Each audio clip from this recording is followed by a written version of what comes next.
हमारे दोस्त हैं अज़मत अकबर। वो न सिर्फ ख़ुद सयाह हैं बल्कि उनका एक मिशन है कि दुनिया को भी सयाह बनाएं। लिहाजा उन्होंने एक अपना इदारा बनाया है टूरिज़म का, और उसके ज़रिए बहुत मुनासिब पैकेज पे वो लोगों को टूर कराते हैं। तो वो एक दफ़ा कहने लगे कि यार हम जो है वो उन लोगों को घुमाते फिराते हैं और पाकिस्तान की हसीन वादियों की सैर कराते हैं कि जो हैसियत रखते हैं, जिनके पास पैसा है, जिनकी उसलिए वो अपनी ख्वाहिश को पूरा कर लेते हैं और घूमने के लिए आ जाते हैं। लेकिन बहुत सारे ऐसे लोग हैं बेचारे कि जो पैसे न होने की वजह से नहीं घूम फिर सकते। तो उनमें वो लोग, वो तो खुसूसन वो बच्चे जो यतीम हैं, जिनके वालिद का इंतकाल हो गया है, वो तो बेचारे हसरत ही शायद मुश्किल से पालते हों कि हम भी कभी पाकिस्तान की वादियों में और कागान, नारान, स्वात, हुंजा हम घूमने जाएंगे। तो उन्होंने कहा, सोचा और मंसूबा बनाया कि क्यों ना यतीम बच्चों को खूबसूरत इलाकों की सैर करवाई जाए। तो वो उन्होंने पाकिस्तान में जो मुख्तलिफ़ इस तरह ऑर्फन केयर सेंटर, यतीम खाने हैं या इस तरह के इदारे हैं कि जहाँ बिन वालिद के बच्चे पढ़ते हैं या रहते हैं, उनसे रब्ता किया और कहा कि हमारा इदारा जो है वो इनको बच्चों को सैर कराएगा, हम अपना ख़र्चा खुद ही अरेंज करेंगे। तो उन्होंने मुख्तलिफ़ खैर हज़रात से रब्ता भी किया और वो 30-35 बच्चों का उन्होंने टूर एक डिज़ाइन किया। तो मुझसे भी उन्होंने रब्ता किया, कहने लगे यार आप साथ चलें और इन बच्चों को रास्ते में ज़रा अच्छी अच्छी बातें, अच्छी कहानियाँ और जो है वो चीज़ें बताएं, इनके इल्म में इजाफ़ा करें। जिस दिन मुकर्रर दिन था उस दिन जो है वो गाड़ियाँ आ गईं, 3-4 गाड़ियाँ थीं, उनमें बच्चे सवार थे, कुछ असातिज़ा भी थे, मैं भी उनके साथ रवाना हुआ और हम इस्लामाबाद से निकले और बालाकोट पहुँचे। बालाकोट से आगे शाम को हम नारान पहुँच गए, वादी कागान में। उसी दिन शाम को खाने के बाद एक वो होटल के अहाते में बहुत बड़े सर्किल में बैठ गया। 6 महीना था, कोई नवंबर का महीना था या मतलब वो बर्फ़ गिरने से कुछ बड़ी सर्दी थी।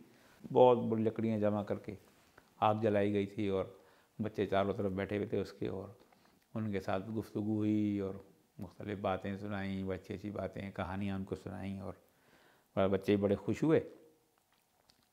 उसके बाद बच्चे अपने अपने कमरों में चले गए। अब ये जो हम बड़े थे असातिज़ा और इनके इदारे के जो ट्रिप ट्रेल, जो हमारे अज़मत भाई का इदारा है, इनके लोग थे, वो बैठ के गप्पें लगाने लगे। तो अचानक किसी ने कहा कि यार झील सैफुल मलूक चलते हैं। तो मैंने कहा यार ये रात के 12 बजने वाले हैं, इस वक्त झील सैफुल मलूक?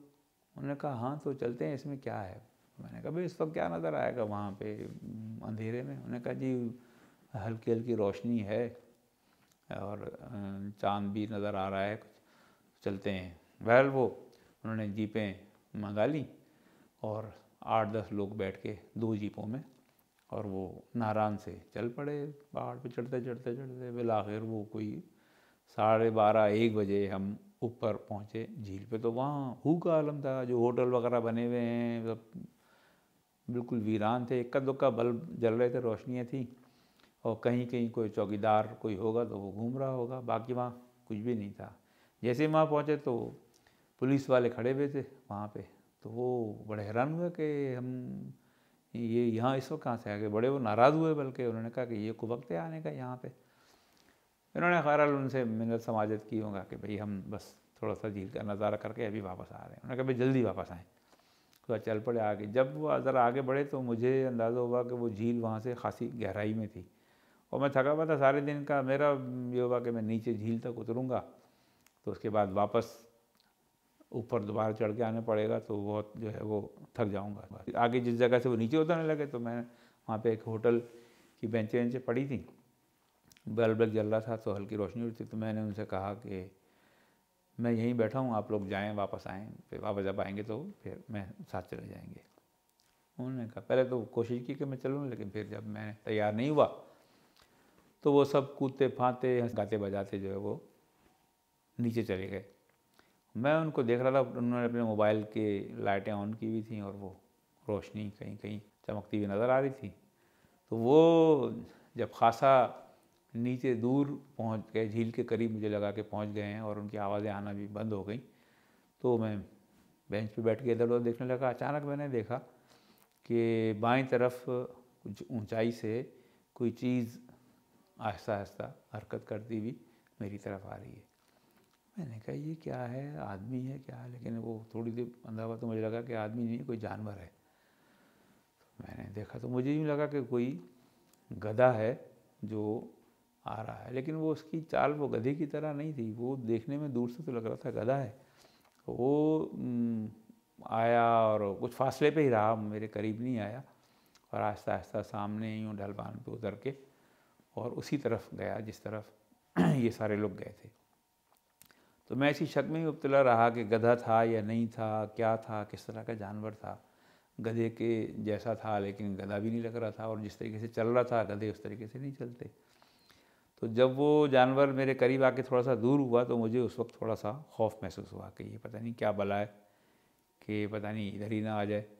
तो वो मैं इधर उधर देखने लगा, उस पर मैं दुबक सा गया और बेंच पे बैठा। अचानक मुझे अपने पीछे कुछ आहट हुई, तो मैं एकदम चौंक के पीछे देखा तो हमारे साथियों में से एक साथी जो जीप में बैठा हुआ था वो आ रहा था। तो मैं उसको देख के खिलखिला उठा। मैंने कहा यार शुक्र है, तो डर डर लगने लगा था, अच्छा हुआ तुम आ गए। तो वो भी आके बैठ गया, हम बातें बातें करने लगे। नीचे जो लोग गए हुए थे वो घूम फिर के वो तस्वीरें वसीरें जो बन सकी उसमें और झील के किनारे से होके थोड़ी देर में वापस आ गए। वापस आके हम दोबारा जीपों में सवार हुए, वापस चल दिए। तो वो दो हमारे जो साथी थे वो आपस में कोई बात करते थे। एक ने कहा कि यार वो जानवर देखा तुमने? उन्होंने कहा हाँ यार वो क्या चीज़ थी? कह यार गधा भी था, गधा नहीं भी था। अब मैं चौंका पड़ा। मैंने कहा यार क्या क्या वो गधे जैसा जो जानवर था? कह रहे हाँ वो गधे जैसा था लेकिन गधा तो नहीं था वो। मैंने कहा फिर क्या था? मैंने कहा पता नहीं क्या था। कह रहे वो नीचे आया है और वो 20-20 फुट लंबी छलांगे मारता हुआ वो एक चढ़ाई से दूसरी चढ़ाई पे छलांगे मार रहा था। इतनी बड़ी छलांग तो न घोड़ा लगा सकता है न गधा लगा सकता है ये। तो कह रहे हम भी देख के थोड़ा सा खौफजदा हुए इसको कि क्या चीज़ है जो देखने में गधा लग रहा है लेकिन इतनी ऊंची छलांगे एक पहाड़ी से दूसरी पहाड़ी पे लगा रहा है, तो ये अजीब बात है। तो मैंने कहा यार मैं तो वहाँ अकेला बैठा हुआ था, तुम लोग चले गए तो ये जानवर मेरे पास से भी गुजरा था, मैं भी खौफजदा हो गया था। लेकिन शुक्र है कि ये भाई आ गए और मैं थोड़ा सा जो है मुतमईन होकर बैठा रहा। तो वो भी हैरान रहे, हम भी हैरान रहे, और यही सोचते कि भाई उस इलाके में इस तरह का कोई ऐसा जानवर खुदा जाने पाया जाता भी है कि नहीं, या वो पता नहीं कोई गैर मरई मखलूक थी, कोई भला थी। बहरहाल वो उड़ने वाला गधा हमने उसका नाम रखा। तो झील सैफुल मलूक का उड़ने वाला गधा जो उस वक्त ना सिर्फ मुझे नज़र आया बल्कि कई लोगों को नज़र आया। अगर आप लोगों में से कभी किसी को वो उड़ने वाला गधा नज़र आया हो या आप जानते हैं कि उस इलाके में इस तरह का कोई जानवर पाया जाता हो तो ज़रूर बताइए।